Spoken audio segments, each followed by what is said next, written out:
A paz do Senhor, meus irmãos, tudo bem? Eu sou o Toniel, aqui da ICPI em Florianópolis. Estamos para mais um vídeo comentando o livro de Jonas. Na verdade, são resumos de pregações que foram ministradas aqui na ICPI Florianópolis. Então, eu espero que você esteja lendo comigo esse capítulo. Se você não viu sobre o capítulo 1 e sobre o capítulo 2, eu vou deixar o link aqui na descrição e você poderá acompanhar. Então, antes da gente entrar no capítulo 3 do livro de Jonas, a gente precisa recordar que no capítulo 1 Deus chama Jonas, Jonas foge, porque ele não queria que os ninivitas fossem salvos. Você pode ler isso em Jonas 4, versículo de número 2, onde ele fala que estava certo e fugir para Tarse. Então Jonas foge para Jope, compra uma passagem para Tarsis, é lançado no fundo do mar. No fundo do mar ele ora, Deus salva Jonas. E aí inicia o capítulo 3 e a gente precisa esclarecer duas coisas, né? A primeira é que alguém pode perguntar em que idioma Jonas pregou, né? Porque na Síria se falava aramaico, Jonas era hebreu, falava hebraico, mas isso não é problema nenhum. Em primeiro lugar, porque os idiomas são parecidos. Eram idiomas semelhantes. Não eram iguais, mas eram semelhantes, como, por exemplo, português e espanhol. Em segundo lugar, porque poderia haver um intérprete. Em terceiro lugar, era uma língua muito falada na época. Então, não teve problema algum o idioma. A segunda questão é que alguém, já vi diversos pregadores falando que o Jonas foi vomitado na praia em Nínive e saiu pregando. Não. Nínive não tem praia, né?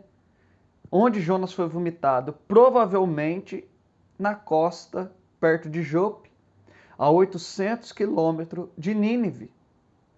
Então o texto começa, quando o texto diz, dispõe, vai à grande cidade de Nínive, no versículo 2, é porque Jonas estava longe de Nínive. Então ele teve que, não obedeceu de primeira, né? Teve que ir lá vai Jonas, 800 quilômetros para Nínive. Ele não foi vomitado em Nínive. É interessante a gente pensar nisso. Então, entrando no texto, Deus chama Jonas. Veio a palavra do Senhor segunda vez, dizendo. Versículo 1. É interessante que Jonas não foi atrás da palavra do Senhor, mas a palavra veio, né? O homem não consegue ir atrás de Deus. Deus é um ser que está muito além de nós só o conhecemos porque ele se revelou. A gente só o ama porque ele nos amou primeiro. Então, muitos ficam, vou lá porque o fulano vai pregar e tem uma resposta de Deus. Não, pare com isso, irmãos. Busque o Senhor, que a resposta vem, né? Busque a Deus, que Ele está perto do Senhor, que vem a palavra do Senhor. Interessante também a gente ver que o texto diz segunda vez. Jonas teve uma segunda chance. Jonas teve uma segunda chance. Talvez você pense, todo mundo tem uma segunda chance, Tony. Mas e Moisés? Moisés não entrou na terra prometida. Então, irmãos, aproveite a chance que Deus te dá. Jonas teve uma segunda chance. Talvez eu e você não tenha outra chance. Aproveite a chance que Deus te dá. E Deus fala para Jonas, dispõe, 3 ordens, dispõe, vai à grande cidade e prega, proclama contra ela. É interessante que o Senhor fala, proclama a mensagem que eu te digo. Jonas não foi chamado para ir lá para pregar a mensagem que ele queria, mas foi chamado para pregar a mensagem que o Senhor queria. Por quê? Porque o pregador não é dono da mensagem. Nós não temos o domínio sobre a palavra. No Novo Testamento, a ordem é prega a palavra. O pregador não tem direito de mudar a palavra. A mensagem não muda. Olha, vai e prega, proclama contra ela. É a mesma coisa que o Senhor falou no versículo 2 do capítulo 1. A mensagem de Deus não muda. Nós devemos continuar sendo levantados por Deus para pregar o Evangelho. O chamado de Jonas, Jonas obedece. Levantou, pois, Jonas e foi a Nínive segundo a palavra do Senhor. Por que ele foi? Porque o Senhor mandou. Ele foi segundo a palavra do Senhor. Às vezes nós temos que fazer as coisas simplesmente porque o Senhor mandou. E a mensagem de Jonas? Ainda 40 dias e Nínive será subvertida. 6 palavras. Uma mensagem dura. Imagine um homem chegando na cidade, 40 dias e a cidade será subvertida. Essa palavra subvertida é a mesma palavra usada em Gênesis 19, 29, onde diz que Sodoma e Gomorra Deus subverteu elas. Talvez você pense que hoje em dia não tem uma mensagem dura, não. Como não é dura a mensagem? Em poucos dias os céus e a terra passarão, o diabo e os ímpios serão lançados no lago de fogo. O inferno é eterno. Os ímpios vão para o inferno e o inferno já está chegando. Você que não está bem com Deus, você que sabe, você que não tem certeza da sua salvação, olha, a mensagem é dura para você. Talvez o seu pé já esteja queimando. Hoje em dia, a gente pensa que se a gente falar a verdade, as coisas não vão acontecer. As coisas não acontecem justamente por isso, porque nós não pregamos o evangelho completo. A gente prega uma graça barata e não anunciamos que o juízo de Deus vem. Ainda em poucos dias, Cristo virá em glória. E ai daqueles que não estiverem ligados nele. Então, do versículo 5 até o versículo 9 vem o maior milagre do livro de Jonas. Porque o maior milagre do livro de Jonas não foi Deus mandar uma tempestade, não foi Deus mandar um vento. O maior milagre do livro de Jonas não foi Deus fazer o peixe engolir Jonas e Jonas se manter vivo. O maior milagre do livro de Jonas não foi no capítulo 4, quando uma planta nasceu do dia para a noite. O maior milagre do livro de Jonas foi os ninivitas creram em Deus. Isso não tem lógica alguma.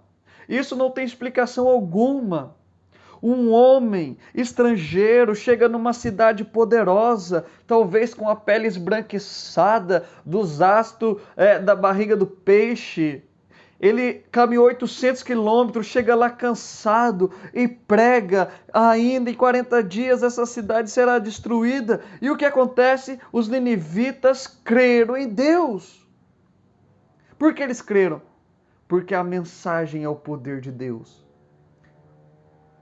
Amados irmãos, o maior milagre que acontece nesse livro é os ninivitas crerem em Deus. Isso é milagre. Eu e você, irmãos, ter um coração transformado por Deus é um milagre de Deus. E eles se convertem. Quais os sinais da conversão daquele povo? Primeiro, proclamaram o jejum e proclamaram uma notícia. Como assim proclamaram uma notícia? Olha o versículo 6. Chegou essa notícia ao rei de Nínive. Eles começaram a falar, olha, tem um homem pregando. Tem um homem falando as coisas aí. Tem um homem falando que a cidade vai ser destruída. E eles espalharam a notícia. No entanto, que Jonas pregou um dia. Uma cidade que demoraria 3 dias para caminhar. Em um dia, Jonas prega e a cidade se converte. Isso é um milagre de Deus. E eles se humilham diante de Deus. Eles vestem panos de sacos. Eles fazem jejuns. E não somente os moradores comuns da cidade creram em Deus, mas o rei creu em Deus. O que ele faz? Ele se levanta, ele proclama o jejum, ele tira suas vestes, ele se humilha, cobrindo-se de panos de saco, e ele proclama um decreto. Olha que interessante. Seria muito bom se o nosso presidente proclamasse um decreto como esse, né? Para todo mundo se converter. Mas cuidado, porque esse movimento durou pouco. A outra geração se desviou. E interessante que o rei se converteu quando houve uma mudança em todo o povo. Então, só para a gente abrir um parênteses, vai ter uma mudança no governo, vai ter uma mudança no país, quando a igreja, quando o povo mudar. A mudança é de baixo para cima, do povo para os governos, e não dos governos forçando o povo. Então, irmãos, voltando ao texto, ele proclama um jejum, ele proclama, olha, vamos fazer um sinal de abnegação, vamos nos humilhar, vamos clamar ao Senhor, é isso que ele proclama, vamos nos converter dos nossos maus caminhos. É interessante que isso que eles fazem nos mostram um pouco da nossa conversão.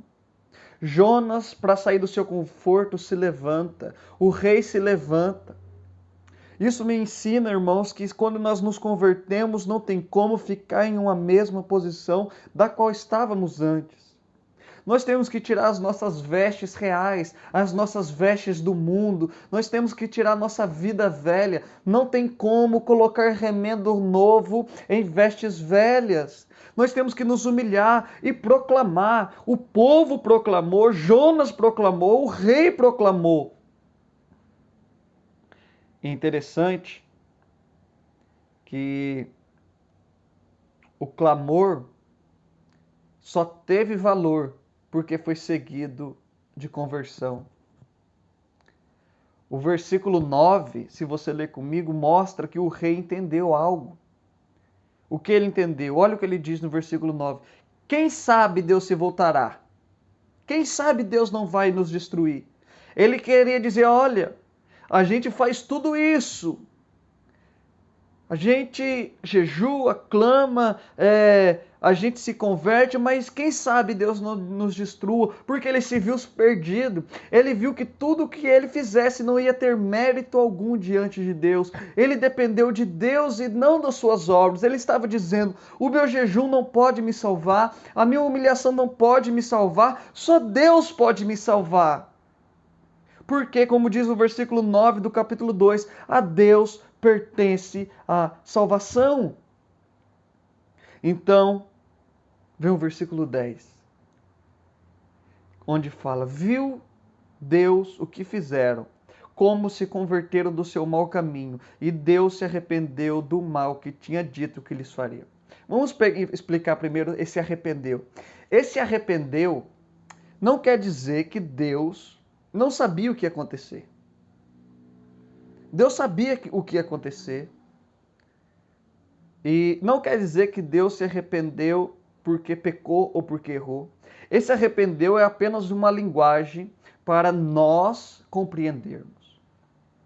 E a mensagem contra qualquer país, qualquer nação, tinha uma condição. Se você ler Jeremias 18:7, está escrito, se em algum momento eu decretar que uma nação ou reino seja arrancado, despedaçado e arruinado, se essa nação que eu adverti converter-se da sua perversidade, então eu não trarei sobre eles a desgraça que eu tinha planejado. Então tinha uma condição a mensagem de Jonas, mesmo que eles não soubessem. Então Deus sabia o que ia acontecer.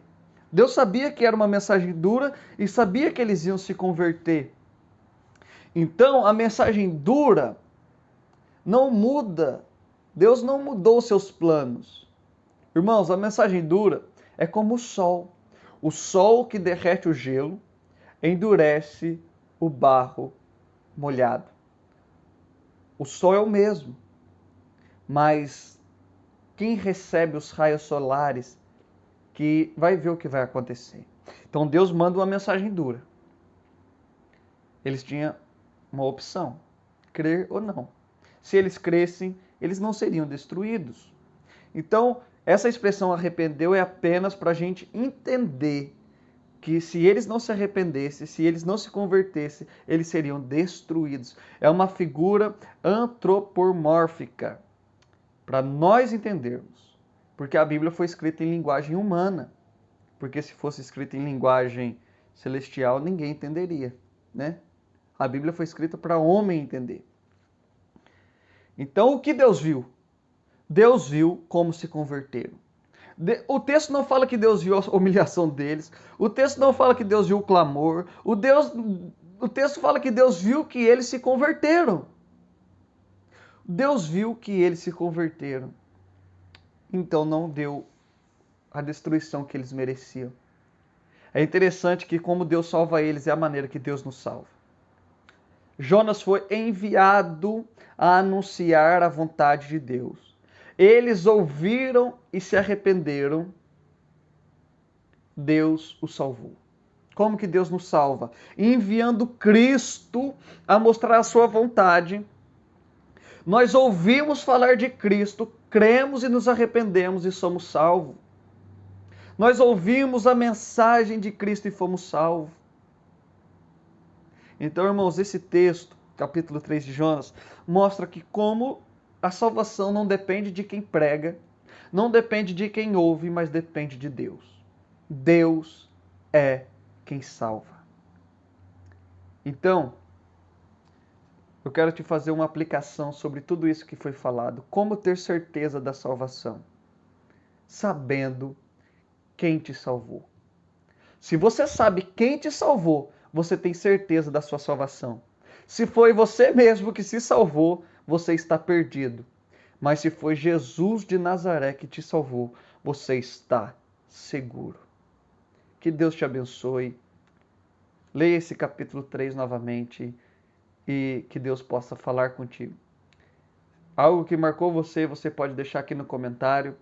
Assista o capítulo 1 e 2 e até o capítulo 4. Que Deus te abençoe grandemente.